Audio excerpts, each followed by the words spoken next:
first off, and I won't beat this piece up too much, but I'm a man of faith, and I believe that ultimately God is the one that's guiding me in this path, and my success is up to Him, and so He's blessed me with, I think, a lot of really great opportunities at the right time. Yeah. I'm not going to sit here and tell you, Alessandro, that we haven't had days and weeks of, I don't know if this is going to work. And, like this pit in my stomach where, I'm looking at, for example, I've got a shortfall in my bank account for payroll. And now I've got to go dip into my savings to cover payroll. I mean, I've had that happen actually more than just once.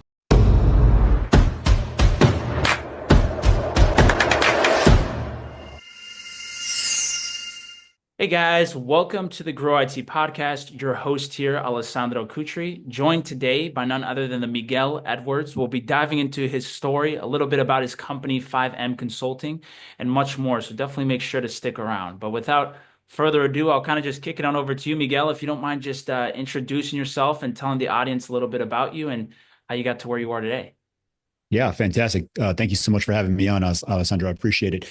I started my career about 25 years ago or so, kind of back when anybody with a pulse and a good warm temperature could get a job in IT. It was all Y2K testing, if anybody remembers that, and it was a big to do about nothing. But that's how I got my start in IT, and found my way over to the insurance industry, where I fell in love. You don't meet too many people that say they plan a career in insurance, and in fact, if you've never been involved in insurance, it probably sounds pretty dead and boring, but it's actually a really fascinating and sexy industry, particularly when you think about the fact that nothing in the world could happen without insurance. Like everything would stop. These mics that we're using, Zoom, all of this stuff would not exist if there was not a financial mechanism to mitigate risk. So if you think about insurance from that perspective, it actually becomes really, really fascinating.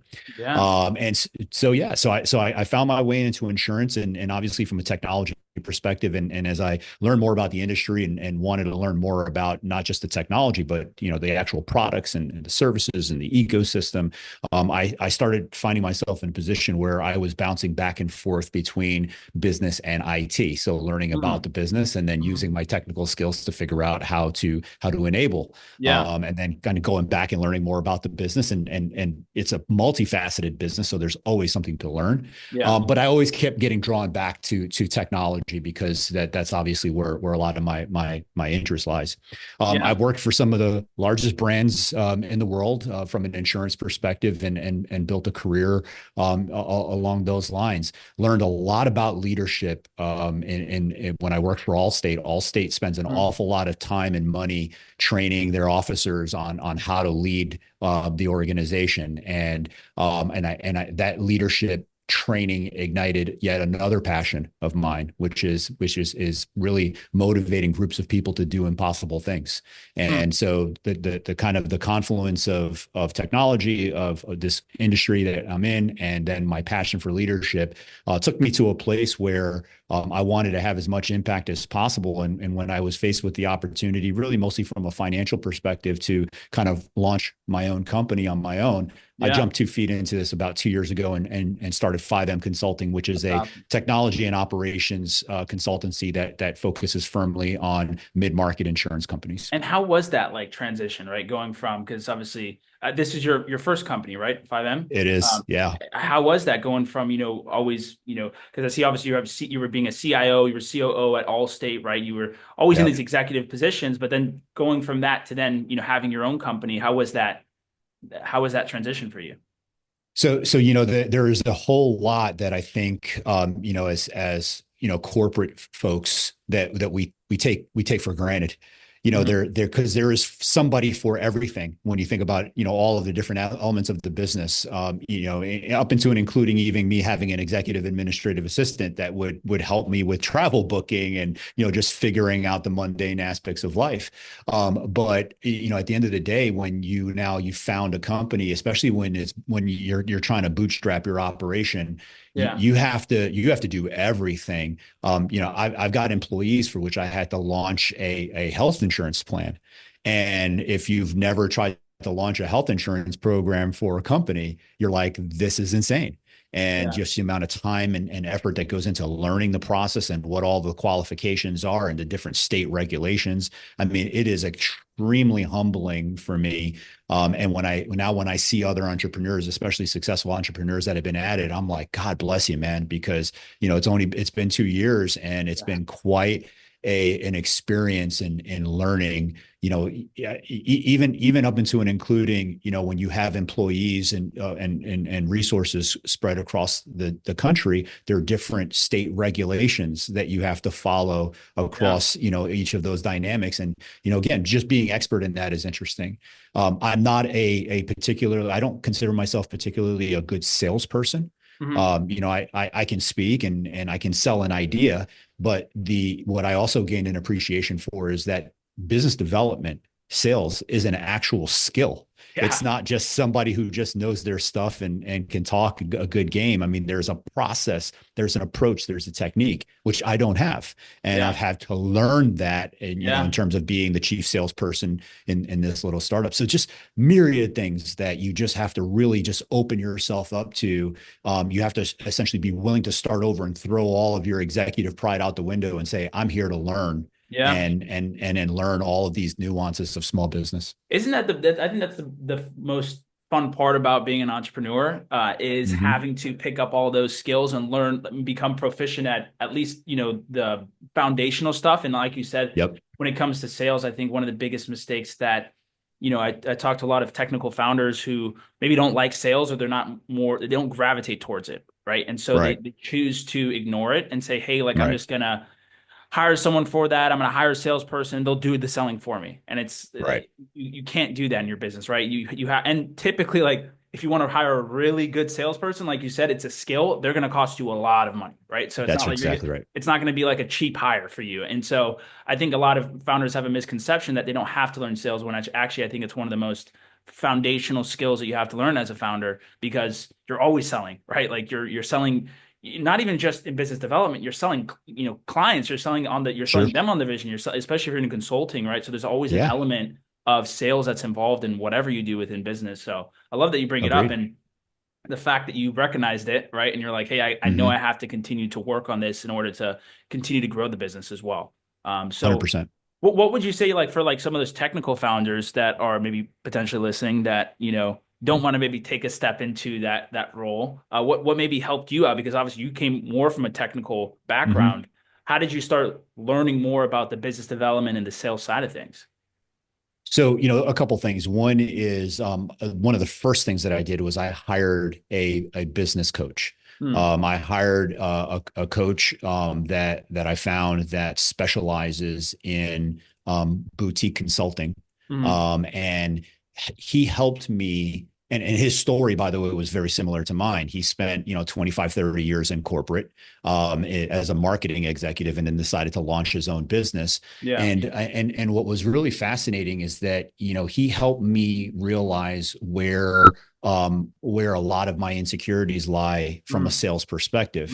Hmm. And he helped me get over those things in Yeah. terms of, how to approach a sales call, Yeah. and how to be unapologetic about certain things. Yeah. But then also too, one fascinating takeaway is that he reoriented me to the fact that, it works marvelously. It took us a long time to get comfortable with, but he taught me the fact that selling has more to do with asking very thought-provoking questions Yeah.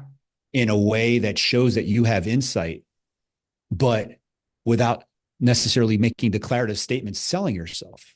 Well, because And what's more influential, when someone sells themselves or when you sell them, you right? got it, man. Yeah. You got it. So real quick trick that I learned. There's this little application called Fireflies. Yeah. It records your conversations. Yep. There's all Yep. types Yep. of different tools out there for it. But one of the things I really love about this tool is that at the end of every call, I look over on the side pane and it tells me the percentage of the call that I was speaking versus the person I was talking to. And whenever that number is over 40%, I know I screwed that call up. I need to be talking Yeah. less Yeah. than the person that I'm talking to. And so that's how I kind of started getting to the point where I'm like, all right, well, when I prepare for a sales call, what is a list of all the things I'm going to ask this prospect? Yeah. Not a list of all the crap I'm going to tell them. And, Yeah. and his name was Brian. He told me, he's like, Miguel, if you got on the phone with this guy or this gal, they already have some degree of confidence in your capability. So you don't have to go down your CV and convince them that you're the cool rock star. Instead, find out what their problems are, and they will appreciate your connectivity to their problems just through the questions that you're asking. Definitely. Definitely. And I think that's the best way to describe it, right? When it comes to, I think a lot of, and I work with a lot of technical founders, right? So we like 75% of our clients are more technical based. And a lot of the Right. times when I'm either, helping them out with their sales process, helping them out with sales, and I see that there's a concept of overselling, right? Where it's like Mm-hmm. you're doing too much, right? It's almost like when Yes. you I always use the analogy between dating and and sales, right? Mm-hmm. It's a similar type of dance in a way, right? You got In it. dating, right? It's like you go up to a girl and you say, "Oh, I'm the best guy ever. Like I do this, I do this. I'll take you here, I'll take you there, I'll take you this." And girls are like, "Okay, like chill out, right?" Like they have Right. they have their sales resistance up. And same thing with a sales with a sales guy or a founder who's saying this, saying this, saying this, right? Mm-hmm. It makes them have what we call sales resistance, right? So You got it. what you said was really good, where what questions are you asking that are going to actually build the rapport, right? With Mm-hmm. product, because that's how you show your expertise by the level of questions that you ask, right? And so 100%. when you ask really good questions, then they're going to think of you as an automatic authority, right? Then you've already changed your perspective without even having to say anything about yourself, right? You got So it. I love what you said, and I think that's some great takeaways for founders to actually go and implement. Mm-hmm. Now, I did want to transition just a little bit, Miguel, into Sure. FiveM, right? So Mm-hmm. you mentioned a little bit at the start that you guys are doing like insurance. You obviously working within the insurance sphere. But Mm-hmm. what would you say your really your value proposition is as an organization, and kind of how do you explain that to just a layman? Yeah. So, I spent the entirety of my career working with consultants, Yeah, and the big four, right? The big names. And through that experience as a buyer of consulting services, yeah, I feel like I have a kind of a unique perspective on what a consulting customer wants. yeah, And one of the things that I kind of thought about was, I thought about all of the dollars, the tens of millions of dollars that I've spent with consulting companies, and with only a handful of engagements, was there actually a tangible deliverable that looked like something more than a 350-page PowerPoint deck. yeah. And what occurred to me is that for the entirety of my career working with consultants, I was working with individuals who had really never sat in my seat. Mm. They just have been lifelong consultants, and very good consultants, by the way, Hmm. but not terribly in tune with the kind of the trials and tribulations of an insurance executive, because they've not sat there. Yeah. So when I decided to build FiveM, I took a little bit of a risk in this approach, in that no, not a single one of our employees are consultants. Huh. And instead, what I've decided was that it was easier to teach consultancy than to teach subject matter expertise. And Interesting. so what I've done is I've intentionally gone and recruited operators and practitioners from the industry, many of whom on first blush, you would say this person will not make a good consultant. Yeah. And I've got a team now of rock star practitioners that are incredible from a client facing perspective, Yeah. because of how genuine they are. Because they will say, let me tell you the last when I was faced with this problem and how bad I screwed it up, Hmm. rather than we have the 7-step framework for Yeah. how to do this. No, Yeah. Yeah. instead it's I did this, this, and this, and these were all mistakes that I'm going to encourage you not to make. And here's how I would have approached it with my hindsight. I love And it. so we're now able to offer a much more humble perspective, a very applicable perspective, because we have all sat in our client seats. Yeah, and not to throw any shade at some of the consultants, but sometimes consultants come in with a little bit too much of an ego too, where they want to do things their way instead of the company's You way got it. in that You sense. got it. But how do you find those people, right? Because you mentioned, your look, because that's one of the biggest challenges that a lot of founders and companies face as they're growing. They want to bring Right. on everyone wants to bring on A players, right? Everyone wants to bring on Yep. have a good team around them. What have you found that's worked for you to kind of bring on those folks, and have them match the talent that obviously you bring as well as the founder? For sure. And let me be clear. I do the same. I mean, every one of my people are A players. The question that you have to ask yourself is A players in which niches? Hmm. And you have to look across your portfolio of projects. You have to look across what it is that you're trying to build as a business, Yeah. and then say, what are the specific niches that I need to fill? And let me look for those people. Yeah. And one of the things that I had to untrain myself on is that, when you're in corporate, you're kind of trained to look for the kind of quote unquote perfect candidate, which by the way doesn't really exist, but you're constantly looking for this Yeah. perfect candidate that kind of cuts perfectly across every dimension. And in our business, I said to myself, there's just no need for that level of focus. Let me zero in on this particular skill set that I need to solve for. And Yeah. then I believe that there's this base piece, Alessandro, around, for example, when you are intellectually and technically curious, Hmm. you've won 80% of my game right there. Yeah. So I'm testing for that. I'm testing for that. And then the next piece is, are you willing to learn? And that comes with the kind of the curiosity. Yeah. So as I start talking to you about things that you've never done before, if we're in the interview and you're kind of like, oh, well, no, I don't do that, as opposed to, wow, I've never done that before, but that sounds really exciting. I'd love to do that. Yeah. Those are the folks that I'm looking for. And then obviously then there's this technical skill, and whether it's, we do a lot of Salesforce work. So whether it's Salesforce or whether it's business process engineering or whether it's underwriting, any kind of the kind of very specific skills, then Yeah. obviously I'm looking for that as well. Yeah. I think it's a great framework, right? And I think that's one of the most challenging things that when I first started the business, what I was trying to find, people that obviously replicate yourself, right? Because typically, it's hard to find people that are going to care as much about the business as you are as a founder, right? It's very Mm-hmm. seldomly that you find that, but you will find that with people, right? That Right. are those A players that do care about the work that they do. But you just have Yep. to really look, and you have to be, you almost have to train, you have to have a process for it, right? Because I think that's Yep. one thing I realized about recruitment.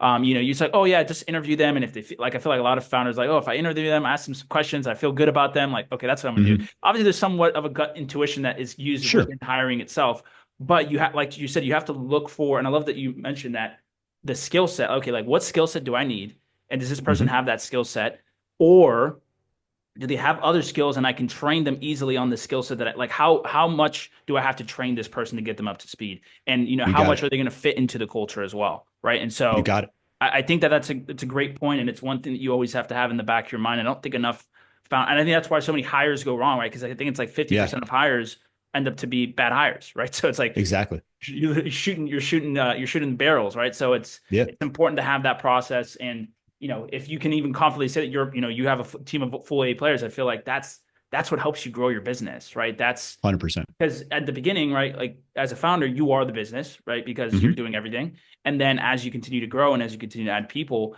you become a reflection of the business, right? And so You got it. having those people in there have to reflect you in a way, right? And what You you got want it. to reflect. So You got it. There's something real quick that you said I just want to touch on for 5 seconds here. Is yeah, you talked about how a lot of founders, and I saw myself in this space too, looking for someone that mirrors themselves.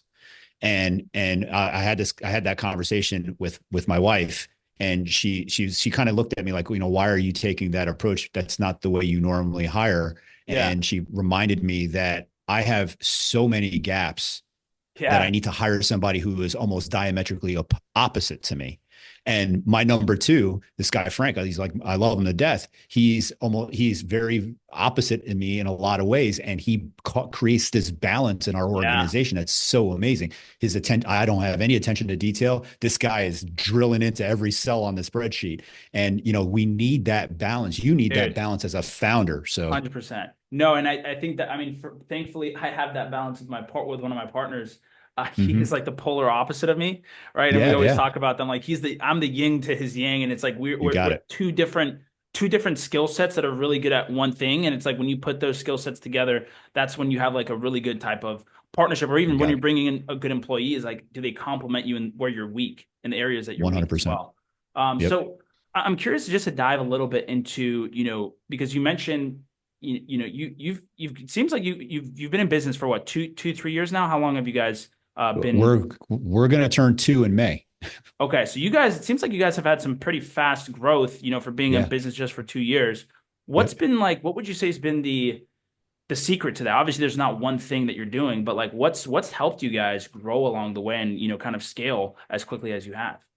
So there's a lot in I know there. it's a loaded question. Yeah, yeah, But it's a loaded question, and here, first off, and I won't beat this piece up too much, but I'm a man of faith, and I believe that ultimately God is the one that's guiding me in this path, yeah. and my Mhm. success is up to Him, and so He's blessed me with, I think, a lot of really great opportunities at the right time. Yeah. I'm not going to sit here and tell you, Alessandro, that we haven't had days and weeks of, I don't know if this is going to work. And, my, like, this pit in my stomach where, I'm looking at, for example, I've got a shortfall in my bank account for payroll. And now I've got to go dip into my savings to cover payroll. I mean, I've had that happen actually more than just once.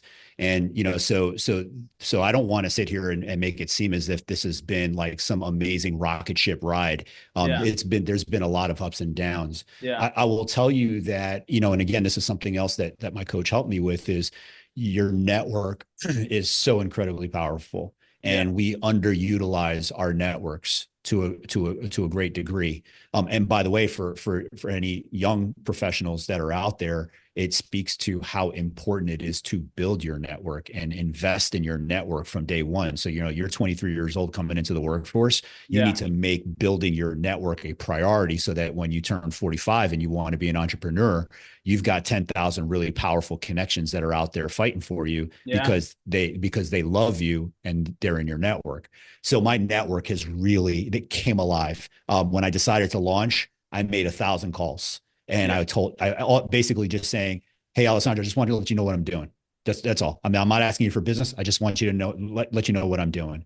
And through doing that, I was getting referrals. Wow. Somebody said, "Hey, I don't know if this is going to go anywhere, but I ran into this insurance company that has this problem, and you might be able to help." I get on a phone call, boom, landed, because that's a referral. It's a referral. It comes with extra weight. It Yeah. wasn't a cold call. Yeah. And to date, I haven't landed a single deal from a cold call. To date, they've all been referrals. Wow. And Wow. so, I hope to break that trend at some point, because it'd be nice to start, building Yeah. lots of great organic business. But yeah, Means you're doing a good job though too, right? I think that's the trying, testament, right? 100% trying. Yeah, and I think that that's, one of the things I talk to a lot of consultants, and they're in a similar situation where they've grown via this organic growth. And I always tell people, I'm like, hey, if you're growing organically, it means you're doing a good job. Like, you're doing a good job, Mm-hmm. and that means that you've almost proven out and set, in essence, like your IP as an organization, right? Because you're having people that are you're establishing product market fit, right? And it's the best to Right. establish product market fit within those organic, spheres. And so I definitely think You that's got it. I love that you bring that up, but I also love that, and I think if you are a founder, you have to realize that what Miguel just said about having to go through the troughs, right? When it comes to building a business, I don't think I've talked to a business owner who hasn't gone through that. I've gone through that. Yep. Everyone's like, everyone that Yep. I've talked through is like, yeah, like there's a month or two or a couple of months, or I didn't know how I was going to pay payroll. I have these fixed expenses coming out. I wasn't Yep. getting business in. I was like, do I shut down? Do I keep going? What do I do? Right. And it's like, it's always those moments that I think everyone can look back on. And it's so easy in that self to just quit, right? To just, Yeah. to stop, right? And Yeah. to just, okay, let me just close the business and let me be done. But what I got from my mentor, who told me some advice that always kind of led with, like, it always gave me, took the pressure off in essence, right? Because I think that's the big Hmm. thing about business is you have to learn how to like trick your mind to like take pressure off, where Yeah. especially when you're like growing really fast or you're growing, you have a lot of different bills that are coming in. Like you're like, worst comes to worst, like if I don't stop, the business never stops, right? So like Right. even if like even if it all were to come crumbling down per se, like I'm always the business, like I can always start it again, right? And so Right. having that mindset and having that Yeah. ability to talk to yourself that way has always helped me figure out, okay, like even if I am in those low periods, right? Even if those periods are, I'm down low, I'm like, okay, well, worst comes to worst, like Hmm. I'm just gonna start again, right? If it goes Sure. down, boom, we come back up, right? So it's 100%. it's having that mindset, and you have to have, because it's crucial, because I feel like everyone's going to go through exactly what you said at some point, Hmm. right? It's never Hmm. it's never like this, right? It's never linear Never. progression. Never. So Well, and I'd also offer, man, I mean, unless you're opening up like McDonald's franchises where you're just stamping these things out, no founder can tell you that they know exactly what they're doing.